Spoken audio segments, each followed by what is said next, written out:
Lieutenant Marcus Chen wiped sweat from his forehead as he led his patrol across the rocky surface of Kepler 442b.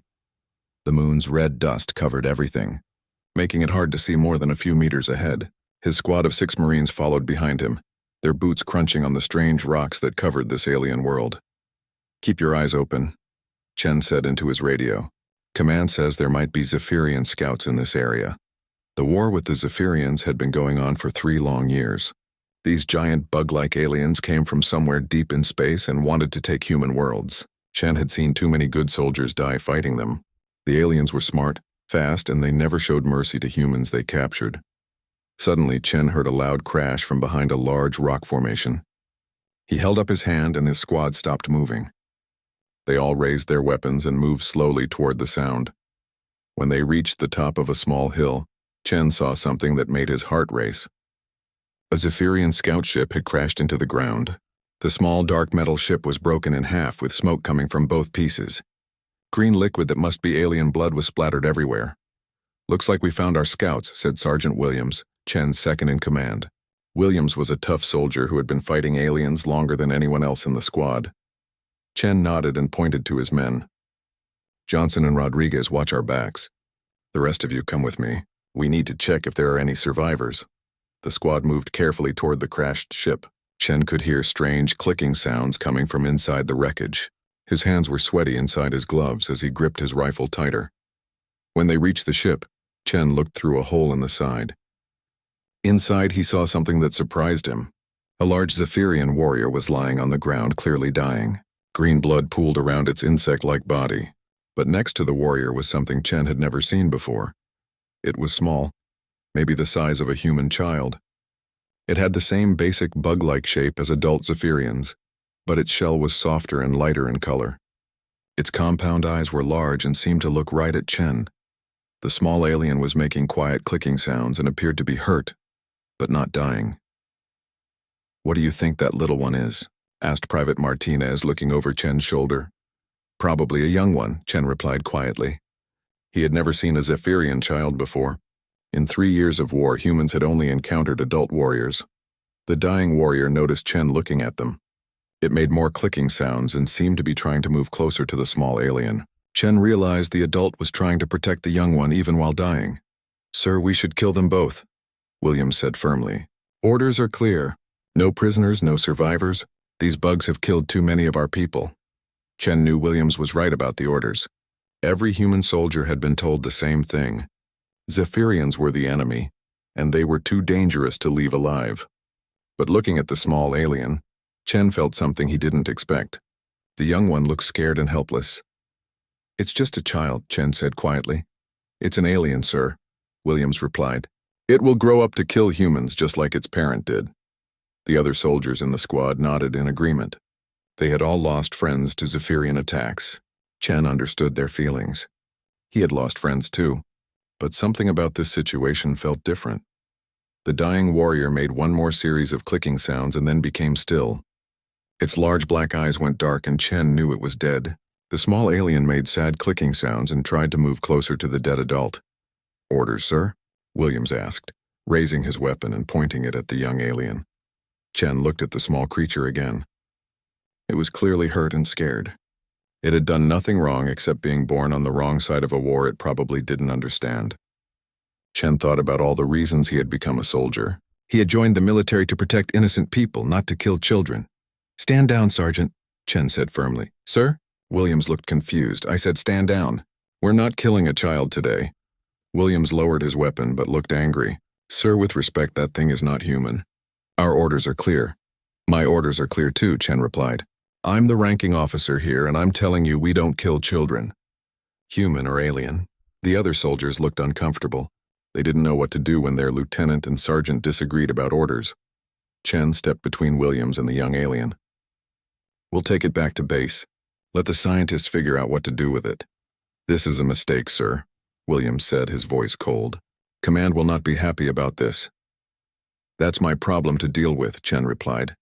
Chen carefully approached the young alien. It backed away from him, making frightened clicking sounds. Chen put down his weapon and held out his hands to show he meant no harm. "It's okay," he said softly. even though he knew the alien probably couldn't understand him. "I'm not going to hurt you." The alien stopped backing away and looked at Chen with its large eyes. Slowly, Chen reached out and gently picked up the small creature. It was lighter than he expected and felt warm in his arms. The alien made quiet clicking sounds but didn't try to escape. The trip back to base was quiet and tense. Williams and the other soldiers didn't speak to Chen except when necessary. Chen could tell they thought he was making a big mistake. Maybe they were right, but Chen couldn't bring himself to regret saving the young alien's life. When they reached the human base, Chen was immediately called to see Colonel Morrison, the base commander. Chen left the young alien with the medical team and went to the colonel's office. "Explain to me, Lieutenant, why you brought a live Zephyrian back to my base," Colonel Morrison said. He was an older man with gray hair and tired eyes. Chen stood at attention and told the colonel exactly what had happened. He didn't try to make excuses or hide anything. When Chen finished his report, Colonel Morrison was quiet for a long time. Finally, he spoke. "Lieutenant Chen, you are relieved of duty pending a full investigation. You will face a court-martial for disobeying direct orders and endangering this base by bringing an enemy alien here." Chen nodded. He had expected this outcome. "Yes, sir. What will happen to the alien child?" "That's not your concern anymore, Lieutenant." But Chen found out later that the young alien survived. The medical team studied it and discovered it was indeed a juvenile Zephyrian. Scientists were excited to learn about alien biology from a living specimen. Some people called Chen a hero for bringing back such valuable information. Others called him a traitor for disobeying orders. The court-martial took 3 weeks. Chen was found guilty of disobeying orders and conduct unbecoming an officer. He lost his rank and was kicked out of the military. His career as a soldier was over. 6 months later, Chen found himself working as a maintenance worker on a remote mining station called Outpost 7. It was boring work, but it was honest and it paid enough for him to live. Most days he tried not to think about the war or the young alien he had saved. Chen never knew what happened to the Zephyrian child after he left the military. He sometimes wondered if it was still alive, or if the scientists had learned anything useful from studying it. But mostly, he tried to focus on his new life and forget about the past. He had no idea that his single act of mercy would soon change everything. Marcus Chen was fixing a broken air recycler in Section C of Outpost 7 when the alarm started screaming. The loud warning sounds echoed through the metal corridors of the mining station, making his ears ring. Chen had been working maintenance for 6 months now, and he had never heard alarms this loud before. "All personnel report to emergency stations immediately," came a voice over the speakers. It was Captain Sarah Webb, the station commander. She sounded scared, which worried Chen more than the alarms did. Chen dropped his tools and ran toward the command center with everyone else. The mining station only had about 200 people living on it, mostly miners and support crew. It was supposed to be far from the war, safe in human-controlled space. When Chen reached the command center, he saw Captain Webb staring at the main display screen with her mouth open. Other station personnel crowded around her, all looking up at the screen with shocked faces. On the screen was a ship. But it wasn't just any ship. It was enormous, bigger than anything Chen had ever seen. The dark metal hull stretched across the entire display, covered in strange spikes and organic-looking curves. Chen recognized the design immediately. It was Zephyrian. "How did a Zephyrian ship get this deep into human space?" asked Chief Engineer Rodriguez, the same Rodriguez who had been on Chen's patrol team 6 months ago. He had left the military too and ended up working at the same mining station as Chen. "We don't know," Captain Webb replied, her voice shaking. "It just appeared on our sensors 5 minutes ago. No warning, no energy signature. 1 second empty space, the next second that monster was there." Chen studied the ship on the screen. It was unlike any Zephyrian vessel he had seen during the war. Those had been sleek fighting ships designed for speed and attack. This ship looked ancient and powerful, like a floating fortress. Strange symbols covered its hull, glowing with a soft green light. "Are they attacking us?" asked someone from the crowd. "No," Webb replied. "They're just sitting there. They haven't responded to our radio calls or moved at all." Suddenly, the main communication console started beeping. Webb rushed over to it and pressed a button. Static filled the air, followed by strange clicking and buzzing sounds. Then, to everyone's shock, a voice spoke in clear human language. "Attention, human mining station. We are the vessel of Hive Queen Yathara of the First Brood. We come not for war, but for one among you. The voice was strange, like someone learning to speak human words for the first time. It had an odd rhythm and some words were pronounced wrong, but the meaning was clear enough. We seek the human known as Marcus Chen. Return him to us and no harm will come to your station or its people. Chen felt his blood turn cold. Every person in the command center turned to look at him. Their faces showed confusion, fear, and anger.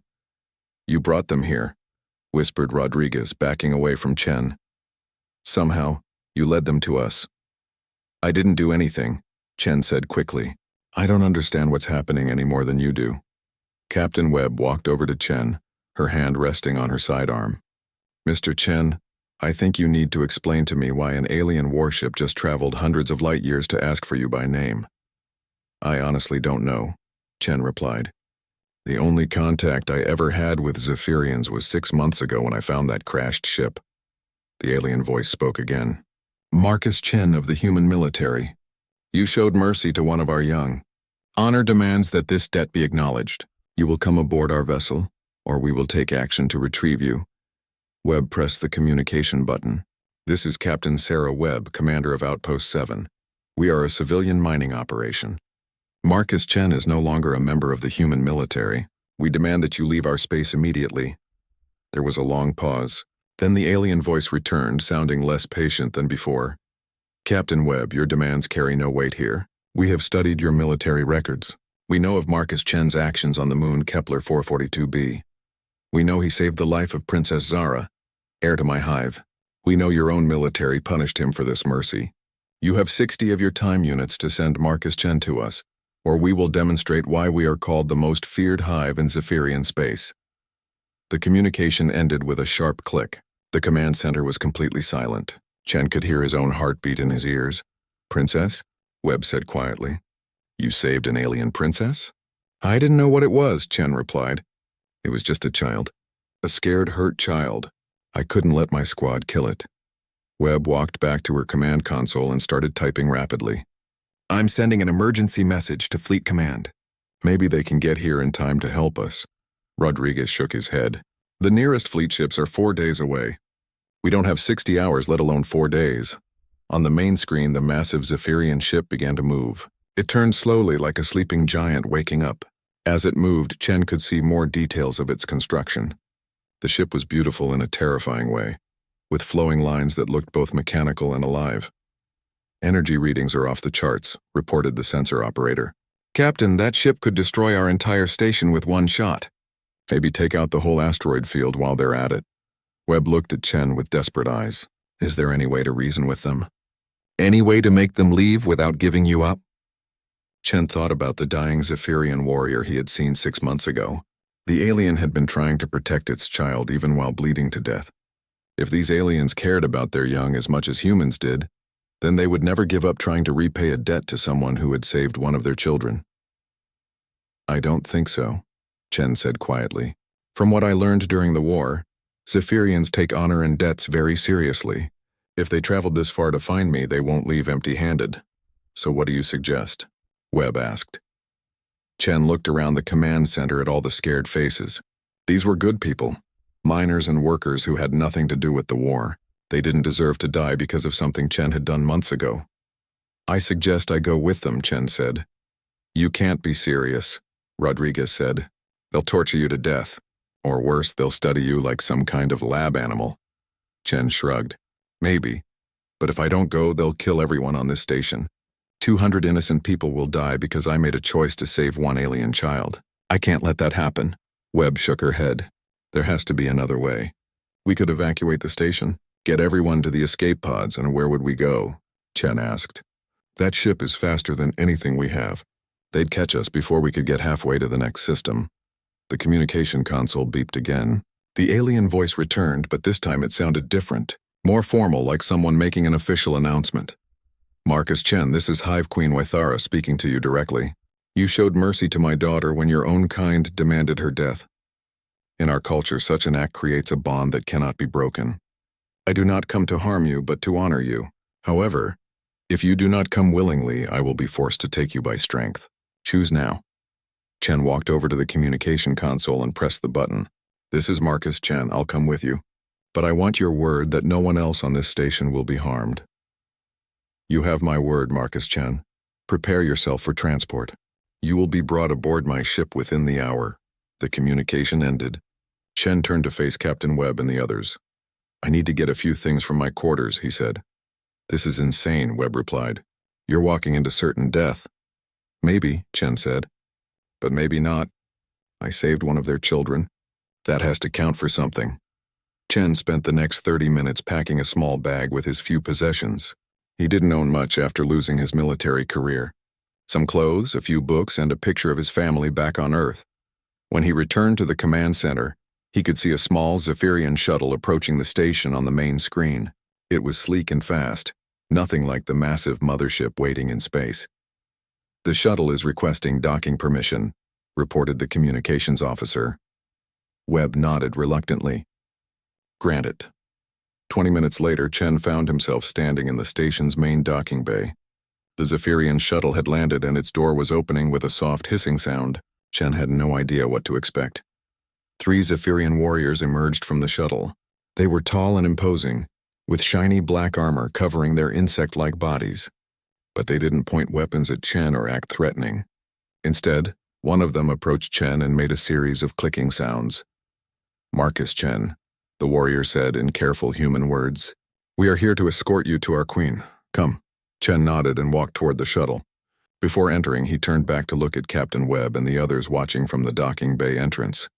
"Thank you for giving me a chance these past 6 months," he called out. "Take care of yourselves." Then Marcus Chen stepped aboard an alien ship, not knowing if he would ever see another human again. The shuttle ride to the Zephyrian mothership was unlike anything Marcus Chen had ever experienced. Through the small windows he watched as they approached the massive vessel. Up close, it was even more impressive than it had looked on the station's screens. The ship stretched for kilometers in every direction, its hull covered in intricate patterns that seemed to shift and move in the light.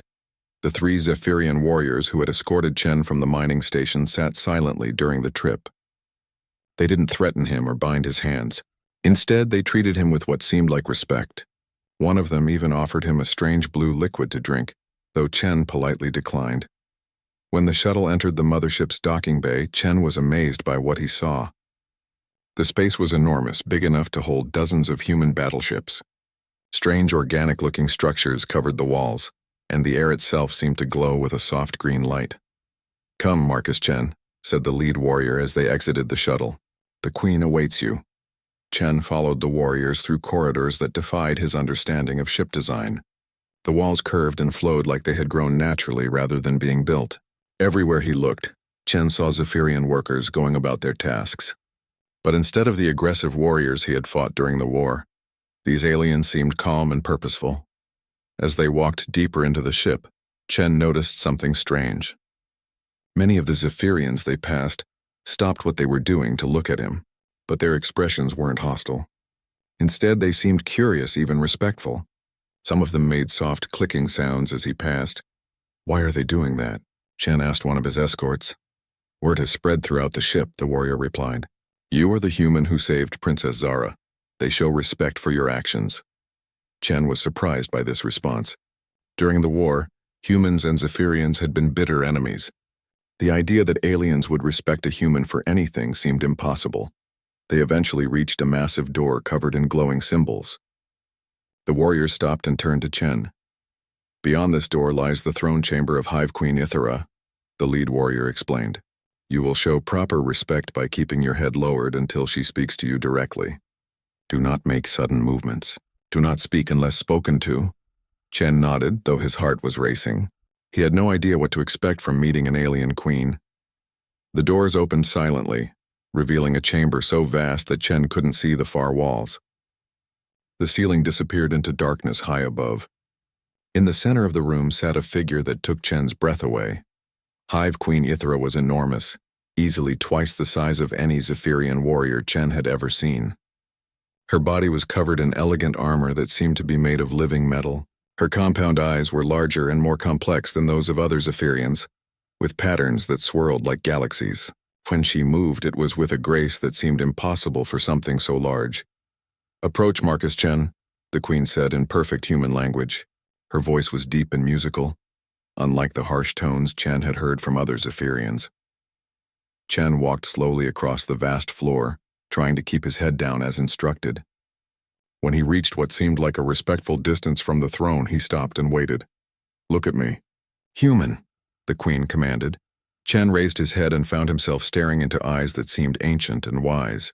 For a moment, neither of them spoke. You are smaller than I expected, the queen said finally. And younger. Tell me, Marcus Chen, do you know why you are here? Your message said something about honor and debt, Chen replied carefully. Because I helped your daughter. Princess Zara, the queen corrected. Her name is Princess Zara, and she is not merely my daughter. She is the heir to my entire hive, the future queen of millions of Zephyrians. When you saved her life, you preserved the continuation of our bloodline. Chen felt his stomach drop. I didn't know who she was. I just saw a scared child who needed help. And that, the queen said, is precisely why you are here. The queen rose from her throne and began to pace around Chen. Despite her size, she moved with surprising quietness. For 3 years, your species and mine have been at war, she continued. My warriors tell me that humans fight like madmen, with no coordination and no sense of proper tactics. They say humans are chaotic and unpredictable, impossible to understand or defeat. Chen wasn't sure if that was meant as an insult or a compliment, but you, Marcus Chen, did something that none of my military advisors predicted. When faced with an enemy, you chose mercy over vengeance. When your own leaders ordered you to kill, you chose to protect instead.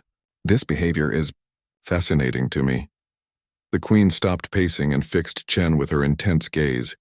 Do you know what our greatest weakness is in this war? She asked. I'm not qualified to analyze alien military strategy, Chen replied. Our weakness, the queen continued as if he hadn't spoken, is that we think as one mind. Each hive operates with perfect coordination, but also with perfect predictability. Your human commanders have learned to anticipate our moves because we always choose the most logical, efficient course of action. Chen began to understand where this conversation was heading. You want to learn how humans think, he said. More than that, the queen replied. I want you to teach my warriors how to think like humans. I want them to learn chaos, unpredictability, individual initiative. I want them to become as dangerous as your species has proven to be. Chen felt a chill run down his spine. You want me to help you become better at killing humans? The queen's expression changed, becoming more serious. I want you to help me end this war before it destroys both our species. She gestured with one of her massive arms, and a section of the chamber wall became transparent. Beyond it, Chen could see the vast interior of the ship. Thousands of Zephyrians moved through what looked like a floating city. This ship carries the last survivors of my hive, the queen explained. 3 years ago, we controlled 17 star systems. Now we have only this ship and a few scattered colonies. The war is not going well for either side. Chen looked out at the Zephyrian civilians going about their daily lives. He saw adults caring for young ones, workers maintaining the ship's systems, scholars studying at strange organic computers. They looked remarkably similar to human families and communities. If you help me, the queen continued, I can offer you something no human leader has been able to achieve. I can offer you peace. What makes you think I can teach chaos to a species that thinks as one mind? Chen asked. Because you have already done it, the queen replied. Princess Zara has been studying human behavior since you saved her. She has learned to think independently, to question orders, to act on individual judgment rather than hive instinct. The changes in her thinking patterns have been remarkable. The queen made a series of clicking sounds and a smaller figure emerged from the shadows behind the throne. Chen recognized her immediately, though she had grown larger in the 6 months since he had seen her. It was the young Zephyrian he had saved from the crashed ship. Hello, Marcus Chen, Princess Zara said in clear human language. I have wanted to thank you for saving my life. Chen stared at her in amazement. Not only had she learned to speak human languages, but her entire demeanor was different from other Zephyrians he had met. She moved with a confidence and individuality that seemed almost human. You taught her to be independent, the queen observed, simply by showing her that individual choice could override group orders. Now I want you to teach that same independence to my warriors. And if I refuse? Chen asked. Then you will be returned safely to your mining station, And this war will continue until one of our species is extinct. The queen replied simply, I will not force you to help me. The choice must be yours, just as the choice to save Zara was yours. Chen looked back and forth between the queen and Princess Zara. He thought about all the human soldiers who had died in the war, and all the Zephyrian warriors who had died as well. He thought about the mining station full of innocent people who had nearly been destroyed just because he was there. If I agree to help you, Chen said slowly, what guarantee do I have that you won't just use what I teach you to attack more human worlds? You have my word as queen, Ithara replied. And more than that, you will be training my warriors personally. You will see exactly how your lessons are being used. Princess Zara stepped forward. Marcus Chen, my mother, speaks truly. She wishes to end the fighting, not continue it. But she needs your help to change how our people think. Chen realized he was being offered an opportunity that no human had ever had before, a chance to influence an alien culture, possibly to end a devastating war. It was also a chance to be trapped on an alien ship, far from any help, teaching enemies how to fight more effectively. I need time to think about this, Chen said. Of course, the queen replied. Princess Zara will show you to quarters where you can rest and consider my proposal. Take all the time you need. As Chen followed Princess Zara from the throne chamber, his mind raced with possibilities. He had come aboard this ship expecting to die. Instead, he had been offered a chance to change the course of an interstellar war. The question was whether he could trust an alien queen to keep her word, and whether he could live with the consequences of whatever choice he made. 3 weeks had passed since Marcus Chen agreed to help Queen Ithara, and he was beginning to understand just how difficult his task would be. Teaching independent thinking to a species that had evolved to work as a collective mind was like trying to teach fish to climb. Trees Chen stood in what the Zephyrians called a learning chamber, facing 20 of their finest warriors. Each warrior was over 2 meters tall, covered in natural armor that gleamed like black metal. Their compound eyes watched him with intense focus, but Chen could see the confusion in their expressions. Remember, Chen said for the 10th time that morning, when I give you a tactical scenario, I want you to think of your own solution.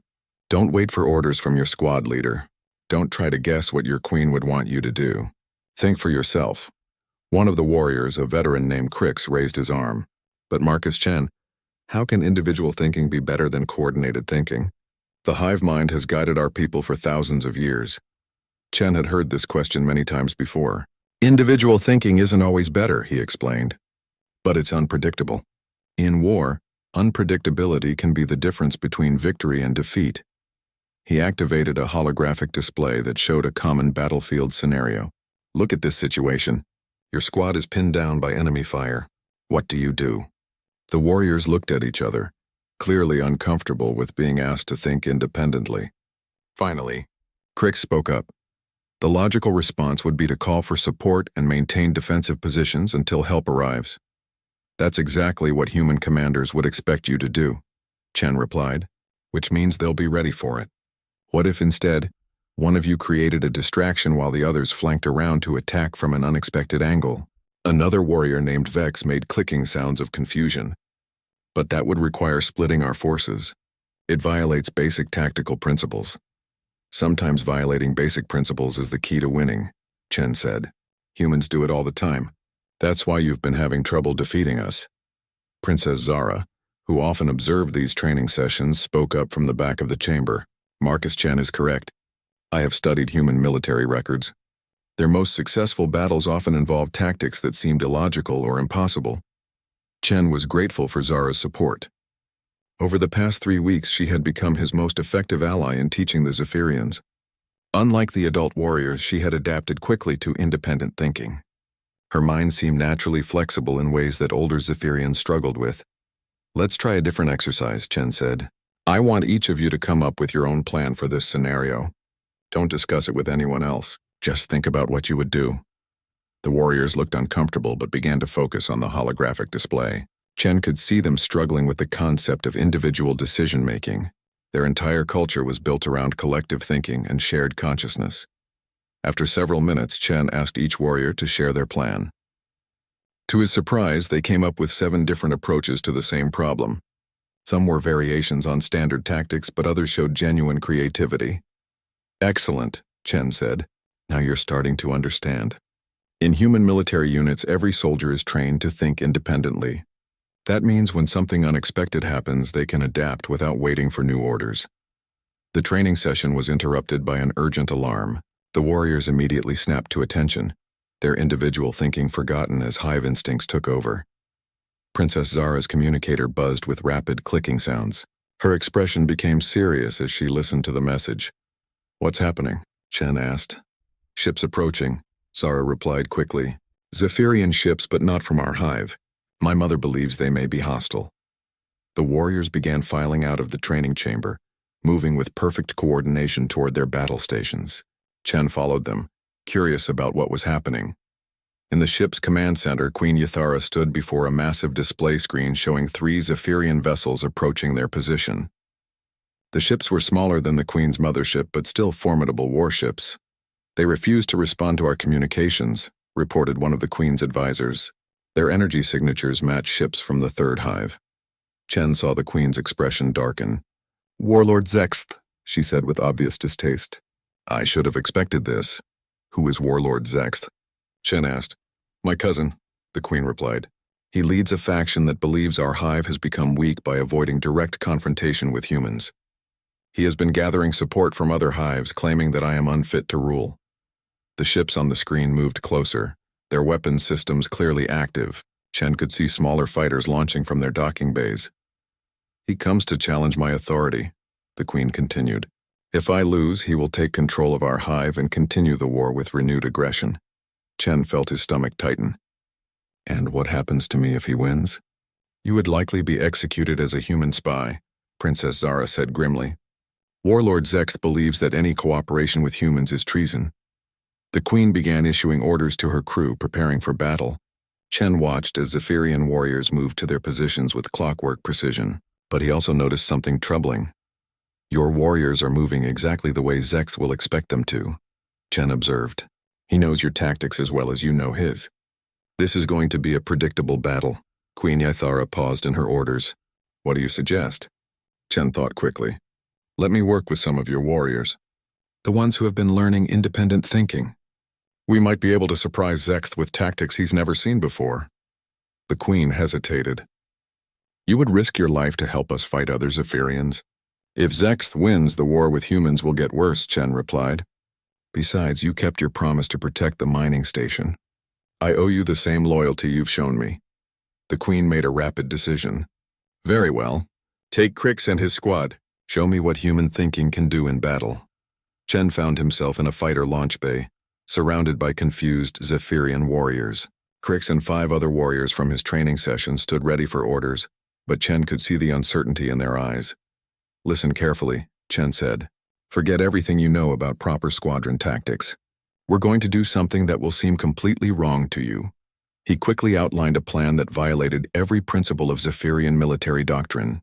Instead of maintaining formation, they would scatter immediately after launch. Instead of focusing their fire on priority targets, each fighter would attack whatever opportunity presented itself. Instead of coordinating their movements, they would act as 6 independent units. "This is madness," Crix said, but there was excitement in his voice. "No Zephyrian has ever fought this way." "Exactly," Chen replied. "That's why it might work." They launched into space just as the battle began. The enemy ships opened fire on Queen Ithara's vessel, and the mothership returned fire with massive energy beams. Smaller fighters from both sides swarmed through space, engaging in deadly combat. Chen watched as the main battle unfolded exactly as he had predicted. Both sides used traditional Zephyrian tactics, resulting in a stalemate, where neither could gain a decisive advantage. The ships traded fire in predictable patterns, with losses mounting on both sides. "Now," Chen said into his communicator, "execute the plan." Crix and his warriors scattered in all directions, abandoning the formation they had launched in. Enemy fighters moved to intercept them, but became confused when the Zephyrian fighters didn't respond as expected. Instead of engaging in direct combat, Crix's warriors used hit-and-run tactics, striking at unexpected targets and disappearing before the enemy could respond effectively. One warrior attacked an enemy fighter that was pursuing a damaged friendly ship. Another warrior ignored a direct challenge to instead target enemy sensors and communication arrays. The effect was immediate and dramatic. Enemy fighters began making mistakes, turning to pursue one target only to be attacked by another. Their coordination broke down as they tried to respond to threats that didn't follow any recognizable pattern. Their formation is collapsing, Princess Zara reported from the mothership. The enemy fighters are starting to retreat. But the real victory came when one of Krix's warriors made a decision that no Zephyrian commander would have predicted. Instead of continuing to attack enemy fighters, Vex broke away from the combat and flew directly at Warlord Zek's command ship. The enemy ship's defenses were focused on the main battle with Queen Ithara's mothership. They weren't prepared for a single fighter attacking from an unexpected angle. Vex managed to damage the ship's main communication array before being driven off. Without communications, Warlord Zek's fleet began to lose coordination. Ships that had been working together started making independent decisions, often conflicting with each other. The disciplined attack formation dissolved into chaos. Queen Ithara pressed her advantage, concentrating her fire on the damaged command ship. Within minutes, Zek's vessel was crippled and requesting quarter. The battle was over. Chen's small squadron of independently thinking Zephyrian fighters had turned the tide of what should have been a prolonged stalemate. When they returned to the mothership, Queen Ithara was waiting in the docking bay. She approached Chen with an expression he had never seen before on a Zephyrian face. It took him a moment to realize she was smiling. 6 months after the battle with Warlord Zek, Marcus Chen stood on the bridge of the most unusual starship ever created. The vessel combined human engineering with Zephyrian biotechnology, resulting in a ship that seemed both mechanical and alive. Around him, human and Zephyrian officers worked side by side. Their different approaches to problem-solving creating solutions neither species could have achieved alone. Contact on long-range sensors, reported Lieutenant Sarah Park, a human communications officer who had volunteered for the joint mission. Multiple ships approaching fast. Chen moved to the main display studying the sensor readings. The approaching vessels were unlike anything in human or Zephyrian records. They were massive geometric shapes that seemed to absorb light rather than reflect it. Their movement patterns showed no regard for physics as either species understood it. The Devourers, whispered Princess Zara, who now served as the ship's cultural liaison officer. They have found us. The Devourers were the reason this unprecedented alliance had formed. 3 months earlier, Zephyrian deep space scouts had detected the ancient enemy that had once driven their ancestors to become aggressive expansionists. The machine intelligence that consumed entire worlds was returning, and both humans and Zephyrians were in its path. How many ships? Chen asked, though he wasn't sure he wanted to know the answer. 15 confirmed contacts, Park replied. Each one is larger than our biggest dreadnoughts. Queen Ithara entered the bridge, her massive form moving with surprising grace in the specially designed space. Following her was Admiral James Rodriguez, Chen's former squadmate who now commanded the human contingent of their joint fleet. Status report, the Queen requested. The Devourers have arrived at the Kepler system, Chen explained. They're moving toward the colonies there. If we don't stop them, 12 million people will die. Admiral Rodriguez studied the tactical display with grim concentration. Our combined fleet has 37 ships, 15 of theirs, 37 of ours. The numbers don't look terrible. Numbers don't tell the whole story, Princess Zara said. Our ancestors fought the Devourers for centuries before being forced to flee. Traditional tactics, even combined human and Zephyrian tactics, will not be enough. Chen understood what she meant. Over the past months, he had learned about the Devourers from Zephyrian historical records. The machine intelligence operated with perfect logic and efficiency. They analyzed enemy tactics, adapted to counter them, and then destroyed their opponents with ruthless precision. That's why we're here, Chen said. Our ships, our crews, our tactics. Everything about this fleet is something the Devourers have never encountered before. The joint fleet had been an ambitious experiment. Human ships had been modified with Zephyrian biotechnology, making them faster and more responsive. Zephyrian vessels had been equipped with human weapon systems and AI networks. Most importantly, the crews had been trained to think in ways that neither species had used before. All ships, this is Queen Ithara, the Zephyrian leader announced over the fleet communication system. We face an enemy that has haunted both our peoples for generations. Today we show them what cooperation can achieve. All ships, this is Admiral Rodriguez, the human commander added. Remember your training. Think independently, act collectively, make them adapt to chaos they can't predict. The fleet moved into attack formation, but it was unlike any formation either species had used before. Instead of organized lines or geometric patterns, the ships spread out in what looked like random clusters. Each cluster contained both human and Zephyrian vessels, their different technologies complementing each other. Chen took his position at the tactical console, where he would coordinate the battle plan he had developed with help from both human and Zephyrian strategists. The plan violated every principle of conventional warfare, which was exactly why it might work.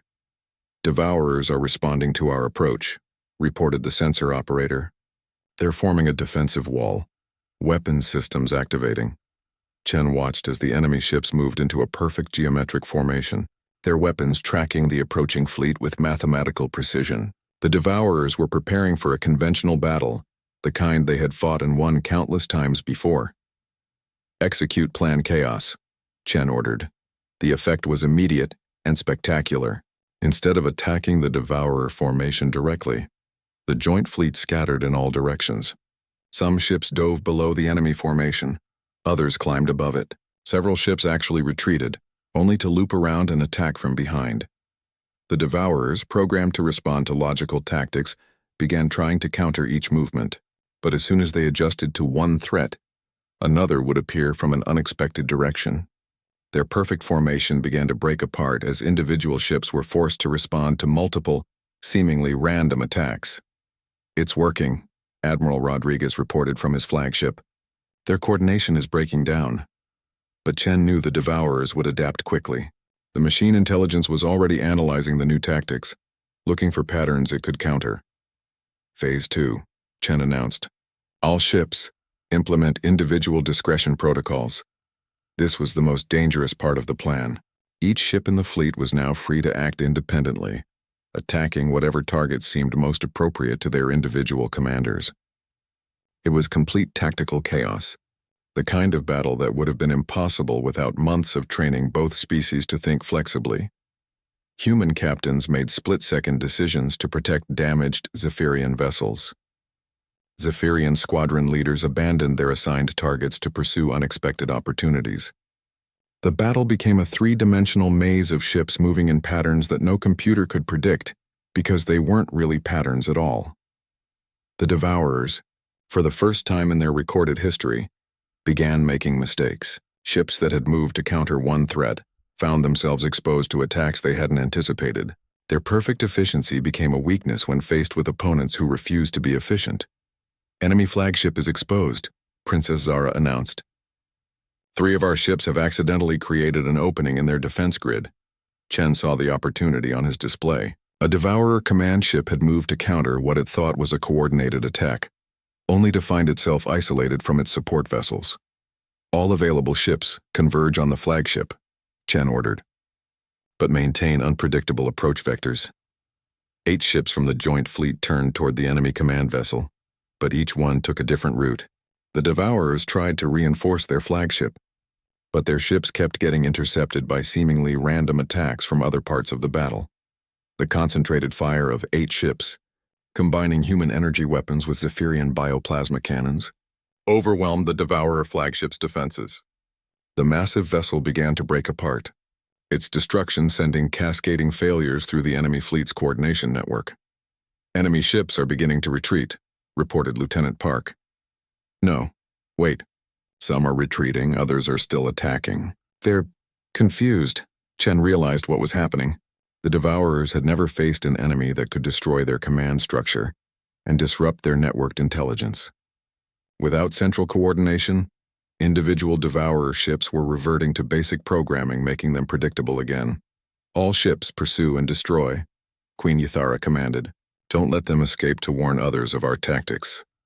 The next hour was a systematic destruction of the remaining Devourer vessels. Ships that had seemed invincible when working together became vulnerable when forced to act alone. The joint fleet hunted them down one by one, using the combined tactics that had proven so effective. When the last Devourer ship was destroyed, Chen found himself staring at a tactical display showing only friendly contacts. They had won a complete victory against an enemy that had terrorized both their species for centuries. Damage report. Admiral Rodriguez requested. Minimal casualties across the fleet, came the response. 3 ships with moderate damage, all repairable. No ships lost, Chen could hardly believe it. They had faced 15 massive enemy vessels and emerged with barely a scratch. The combination of human adaptability and Zephyrian coordination, enhanced by the independent thinking he had taught them, had created something entirely new. This changes everything, Queen Athara said. Her voice filled with something Chen had never heard from a Zephyrian before. Hope. Princess Zara approached Chen with what he now recognized as a Zephyrian expression of joy. Marcus Chen, you have done more than save my life. You have saved both our civilizations. We all did it together, Chen replied. Human creativity, Zephyrian unity, and individual thinking from both species. That's what made the difference, Admiral Rodriguez joined them, grinning widely. Chen, I take back every bad thing I said about your court-martial. Disobeying those orders might have been the most important military decision in human history. Over the following weeks, word of the victory spread throughout both human and Zephyrian space. The